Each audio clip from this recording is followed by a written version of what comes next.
Hi everyone स्वागत करछि आपन को चैनल गोटे वीडियो रे आशा करछि आपन मन निश्चय भल थे। तो फ्रेंड्स आज जो टॉपिक होछि आपन मन जानते वर्तमान ओडिशा रे दुईटा विषय को नहीं बहुत चर्चा रे अछि। गोटे तो होछि पीसीसी सभापति भक्त दास नवनियुक्त होइछन्ति। तांकर जो पदयात्रा होछि भुवनेश्वर एयरपोर्ट रु श्रीमंदिर जाए सेटा गोटे चर्चार विषय अछि। और द्वितीय जो टॉपिक होछि किट विश्वविद्यालय को नहीं तो कौन रही संपूर्ण घटना आज ये वीडियो आम जाना चेष्टा करवा। भूल किए ठीक किए सेटा तो ऊपर वाला डिसाइड करिवो, किंतु आमे केवल निजर सजेशन टे दे परिवो। तो वीडियो संपूर्ण देखिए, जदि वीडियो भल लगे आगु को शेयर मध्य करिवो। और जदि चैनल फर्स्ट टाइम पे आछन ताले चैनल को सब्सक्राइब मध्य करिवो। चलंतु आज वीडियो स्टार्ट। तो फ्रेंड्स आपण माने वर्तमान देखिथिबे गत 4 रु 5 दिन हो सबू न्यूज़ चैनल जी ओडिया न्यूज़ चैनल अच्छे आपण हिंदी न्यूज़ चैनल देखूँ कि देशर जेकोसी न्यूज़ चैनल देखूँ से आप गोटे टॉपिक रे निश्चय गोटे न्यूज़ देखते जोटा कि होची किट विश्वविद्यालय को लेकिन अच्छी। कहीं से गोटे नेपाली छात्री जी किट हॉस्टेल रोते से आत्महत्या कर वर्तमान बहुत गोटे बड़ चर्चार विषय पलटि जाइए सबू न्यूज़ चैनल माध्यम तापरे बहुत किसी यूट्यूबर भी अच्छा से मैंने भी ए विषय वीडियो करुँच। बहुत एमती संगठन अच्छी जी जाकि प्रतिवाद करुँच। बहुत भल लोक भी अच्छा, बहुत खराब लोक भी अच्छा भितर। तो आज आम देखा जे किट विश्वविद्यालय को लेकिन कौन पाई एबे एते चर्चा होती। तो आपण मैंने बहुत शुणुवे ये हॉस्टेल से झील आत्महत्या करदेला, ये कॉलेज रो ये हॉस्टेल से पुओ आत्महत्या करदेला, एमती आप बहुत किसी न्यूज़ देखि और शुणी थे। तो जदि आम देखिए जिते किट आरंभ है 1992 मसीह से 12 जन छात्र छात्री आउ 7 जन तांकर टीचिंग स्टाफ को लेकिन वर्तमान जो किट रो जो सभापति अच्छा जे प्रतिष्ठाता अच्छा श्री अच्युत सामंत से आरंभ करते। किंतु 1997 मसीह से प्रॉपर गोटे विश्वविद्यालय है। तो जोटा कि वर्तमान पूरा विश्वर गोटा सुनामधन्य यूनिवर्सिटी अच्छी जहाँ डीम्ड यूनिवर्सिटी भी कहती। तो बर्तमान आप देखिए सबू न्यूज़ चैनल कहते जे किट रे बहुत कलंकेश्वर होती, बहुत घोटाला होती। अच्युत सामंत बहुत गरीब लोकंकर जमी मारिकी से अनुष्ठान को छिड़ा करिसेंती, बहुत पैसा हेरफेर करिसेंती। जी गोटे लैब आसिस्टेंट आपन जानिथिबे अच्युत सामंत जेतेबेले किट विश्वविद्यालय स्थापन कले ता पूर्व जड़े लैब आसिस्टेंट थिले। लैब आसिस्टेंट केमती कोटी कोटी संपत्तिर मालिक हो गला से विषय रे आपण माने सबू न्यूज़ चैनल देखते किए कौची तांकर जांच हवा दरकार। पूर्व सरकार तांको समर्थन करुला, पूर्व सरकार माध्यम रे से एत उपरक उठी। पूर्व से सांसद भी थिले बीजेडी दल पक्षर। तो आप जानिथे गोटे कथा शुणिथे जे आमे ओडिया भारी बढ़िया। सत कथा हूँ यहाँ जे आमे सतरे भारी बढ़िया। ओडिया मान सहित जी मिसी जी सहित रही से जानी ओडिया लोक मैंने केते भल, केतेबेले ओडिशार ना को सबुठू उपरक नहीं जाती तो केतेबेले पूरा तलू नहीं जाती। आपण मैंने जानिथे जो कुनी धावक बुधिया सिंह रास्तार चलूला सेतेबेले ओडिशा पूरा विश्वर चर्चार केन्द्रबिंदु पलटि जाइए। जे ओडिशार गोटे एमती पिला अच्छी जी नॉन स्टॉप चली पार्ची दौड़ी पार्ची 60 किलोमीटर 70 किलोमीटर। पुणी से आपण मैंने शुणिथे कुंदुली पीड़िता ओडिशार जो सम्मान अच्छी से तलू को पड़ जाता। तो केतेबेले देश को सबुठू कनिष्ठ सांसद देकी चर्चा रोचे तो केतेबेले पुणी कुंदुली पीड़िता निजर सम्मान हरोची।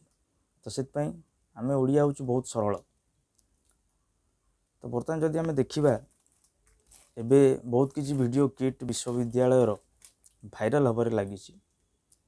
मु भी देखिली गोटे 2 दिन तले गोटे वीडियो जे गोटे गृह प्रतिष्ठा होची सेठी श्री अच्युत सामंत छिड़ा होगी पूजा करुँच कि जहाँ भी करुँच से वीडियोटा बर्तमान भाइराल होची। मो कहया कथा जे जेतेले से वीडियोटा जो भाई कि जो भौणी रेकर्डिंग करते से वीडियोर से कैप्शनटा लिखिकी भाइराल कौन पाई कले ना। ବର୍ତ୍ତମାନ ଯେଉଁ କିଟ୍ର ଛାତ୍ରଛାତ୍ରୀ ଯେଉଁ ପ୍ରତିବାଦ କରୁଛନ୍ତି ଯେ ହଷ୍ଟେଲରେ ବହୁତ ଅନିୟମିତତା ରହୁଛି, କଲେଜ ଆଡ଼ମିନିଷ୍ଟ୍ରେସନର ଯେଉଁ ପ୍ରୋସେସ୍ ରହୁଛି ସେଇଟା ଠିକ୍ ରହୁନାହିଁ। ତ ଏଇ ଯେଉଁ ଘଟଣା ହେଲା ତା ପୂର୍ବରୁ କ'ଣ ପାଇଁ ସେମାନେ ତା'ର ସ୍ୱର ଉଠେଇଲେ ନାହିଁ?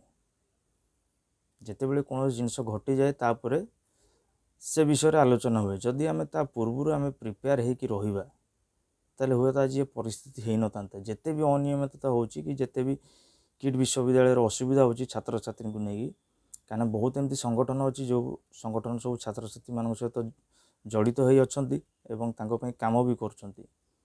ସେମାନେ ବି ହୁଏତ ଏ ବିଷୟରେ କଥା ଉଠାଇ ପାରିଥାନ୍ତେ। କିଟ୍ ବିଶ୍ୱବିଦ୍ୟାଳୟର ଯାହା ବି ଅସୁବିଧା ଅଛି କିମ୍ବା ତାଙ୍କର ଯେଉଁ କଲେଜର ଯେଉଁ ରୁଲ୍ ରେଗୁଲେସନ୍ ଅଛି ସେଇଟା ପିଲାମାନଙ୍କୁ ଠିକ୍ସେ ସୁହାଇ ପାରୁନି, ସେ ବିଷୟରେ ସେମାନେ ଆଗରୁ ପ୍ରତିବାଦ କରିପାରିଥାନ୍ତେ। ମୋର କହିବା କଥା ହେଉଛି ଯଦି ଆଜି ଗୋଟେ ଘଟିଯାଇଛି, ଘଟଣା ଘଟିଲା ପରେ କ'ଣ ପାଇଁ ସେ ବିଷୟରେ ବର୍ତ୍ତମାନ ଆଲୋଚନା ହେବ ଯେ କିଟ୍ର ଆମେ ଯାଞ୍ଚ କରାଇବା, କେଉଁଠି ଏତେ ପଇସା ଆସିଲା, କେମିତି ଏତେ ବଡ଼ ସମ୍ପତ୍ତିର ମାଲିକ ହୋଇଗଲେ। ତ ଆପଣମାନେ ଜାଣିଥିବେ କିଟ୍ ବିଶ୍ୱବିଦ୍ୟାଳୟ ଗୋଟେ ଭଲ ବିଶ୍ୱବିଦ୍ୟାଳୟ, ସେଠି ବହୁତ ପିଲା ପାଠ ପଢ଼ୁଛନ୍ତି। ଦେଶର ରାଜ୍ୟର ଦେଶ ବାହାରୁ ବି ବହୁତ ପିଲା ପାଠ ପଢ଼ୁଛନ୍ତି ଆଉ ବହୁତ ପିଲା ସେଠି ସକ୍ସେସ୍ ବି ହେଇଛନ୍ତି। ଇଭେନ୍ ମୋର ସାଙ୍ଗ ବି ବହୁତ ଅଛନ୍ତି ଯେଉଁମାନେ କିଟ୍ରେ ଇଞ୍ଜିନିୟରିଂ କରୁଥିଲେ, ବର୍ତ୍ତମାନ ବି ସେମାନେ ବହୁତ ଭଲ ଜାଗାରେ ପାଖାପାଖି ମାସକୁ ଲକ୍ଷ ଉପରେ ଟଙ୍କା ସେମାନେ ରୋଜଗାର କରୁଛନ୍ତି। ସେଇ କିଟ୍ ବିଶ୍ୱବିଦ୍ୟାଳୟରେ ସେମାନେ ପାସ୍ ଆଉଟ୍ ହେଇକି ଜବ୍ଟିଏ ପାଇଁ ଆଜି ଚାକିରି କରୁଛନ୍ତି। ତ ଆଜି ଯଦି ଗୋଟେ ଘଟଣା ହେଇଯାଇଛି ତ ଏତେ ବଦନାମ କରିବା ଠିକ୍ ନୁହେଁ। ଏଇଥିପାଇଁ ଠିକ୍ ନୁହେଁ ଯେ ଆମେ ଯଦି ଚାହିଁଥାନ୍ତେ ଏଇ ଘଟଣାକୁ ଆମେ ରୋକିପାରିଥାନ୍ତେ। ଏଇ ଯେଉଁ ବଦନାମଟା ହେଉଛି, ଯଦି କିଟ୍ ସୁନାମ ଅର୍ଜନ କରିଛି ସେଇ ଛାତ୍ରଛାତ୍ରୀମାନଙ୍କ ପାଇଁ, ଆଉ ଯଦି ଆଜି କିଟ୍ ବଦନାମ ହେଉଛି ସେଇ ଛାତ୍ରଛାତ୍ରୀମାନଙ୍କ ପାଇଁ ବଦନାମ ହେଉଛି। ତ ଆପଣମାନେ ଦେଖିଥିବେ ବହୁତ ସଂଗଠନ ଯାଇ ସେଠି ସମର୍ଥନ କରୁଛନ୍ତି, ପ୍ରତିବାଦ ବି କରୁଛନ୍ତି। ଯେହେତୁ ଭାରତ ଆଉ ନେପାଳର ସମ୍ପର୍କ ବହୁତ ଭଲ ଅଛି, କିନ୍ତୁ ସବୁଠୁ ଆଶ୍ଚର୍ଯ୍ୟ କଥା ହେଉଛି ଯେତେବେଳେ ଆପଣ ଗୋଟେ ଭିଡ଼ିଓ ଭାଇରାଲ୍ ହେଇଥିଲା ଦେଖିଥିବେ, 2 ଜଣ ଲେଡ଼ିଜ୍ ଯେଉଁମାନେ ଷ୍ଟାଫ୍ ଅଛନ୍ତି କିଟ୍ ବିଶ୍ୱବିଦ୍ୟାଳୟର, ସେମାନେ ଆସି ଗୋଟେ ଷ୍ଟେଟମେଣ୍ଟ ଦେଉଛନ୍ତି ଯେ କିଟ୍ର ଯେତିକି ବାର୍ଷିକ ବଜେଟ୍ ରହୁଛି ନେପାଳର ସେତିକି ବାର୍ଷିକ ବଜେଟ୍ ରହୁନି। ନିଶ୍ଚୟ ଏଇଟା ଗୋଟେ ବହୁତ ଲଜ୍ଜାଜନକ କଥା। କୌଣସି ଦେଶକୁ ବଦନାମ କରିବା ଆମର ଉଦ୍ଦେଶ୍ୟ ନାହିଁ, କିନ୍ତୁ ଯାହା ବି ହଉ ସେମାନେ ଟିକେ ଜୋସ୍ରେ ଆସି କହିଛନ୍ତି ନିଶ୍ଚୟ ସେ ଭୁଲ କହିଛନ୍ତି। ତ ବର୍ତ୍ତମାନ ଆମେ ଯଦି ଚାହିଁବା ଆଜି ଯେଉଁ ଛାତ୍ରୀ ଜଣକ ଆତ୍ମହତ୍ୟା କଲେ ସେ ଆତ୍ମହତ୍ୟାକୁ ଆମେ ନିଶ୍ଚୟ ରୋକିପାରିବା। କେମିତି ରୋକିପାରିବା? ଯଦି ଆମେ ବହୁତ ସଂଗଠନ ସହିତ କେହି ନା କେହି ସମସ୍ତେ ଯୋଡ଼ି ହେଇକି ରହିଛନ୍ତି ଯେଉଁମାନେ କି ସମାଜରେ ଭଲ ଭଲ କାମ କରୁଛନ୍ତି।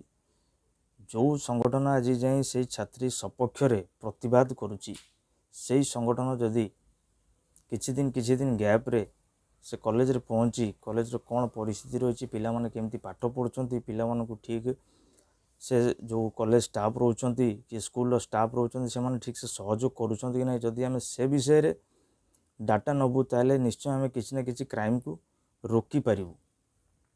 ଯଦି ଆମେ ଏହି ଷ୍ଟେପ୍ଟା ଆଗରୁ ନେଇଥାନ୍ତୁ ଯେ କଲେଜ ହଷ୍ଟେଲରେ ଛାତ୍ରଛାତ୍ରୀ ରହୁଛନ୍ତି ତାଙ୍କର ଠିକ୍ସେ ଯେଉଁ କଲେଜ ଷ୍ଟାଫ୍ ରହୁଛନ୍ତି ସେମାନଙ୍କୁ ଠିକ୍ସେ ସବୁ ସୁବିଧା ଯେଉଁ ସହାୟତା ଯୋଗାଉଛନ୍ତି ନା ନାହିଁ, ସେଇଟା ଯଦି ଆମେ ଆଗରୁ ଅନୁଧ୍ୟାନ କରିଥାନ୍ତୁ ହୁଏତ ଆଜି ଆମେ ଏଇ ଯେଉଁ ଘଟଣା ହେଲା ତାକୁ ନିଶ୍ଚୟ ରୋକିପାରିଥାନ୍ତୁ।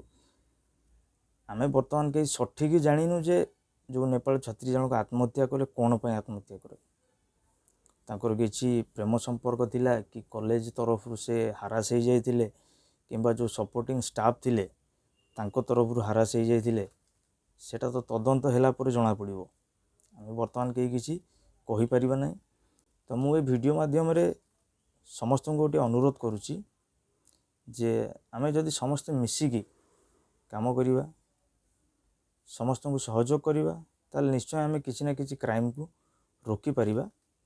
ଆଉ ଆମର ଯେଉଁ ଓଡ଼ିଶା ରାଜ୍ୟର ଯେଉଁ ସମ୍ମାନ ଅଛି ସେଇଟାକୁ ଆମେ ନିଶ୍ଚୟ ବଞ୍ଚେଇ ପାରିବା। ତ ଆଶା କରୁଛି ଯେଉଁ ଭଉଣୀ ଜଣକ ଆତ୍ମହତ୍ୟା କରିଛନ୍ତି ଭଗବାନ ତାଙ୍କ ପରିବାରଙ୍କୁ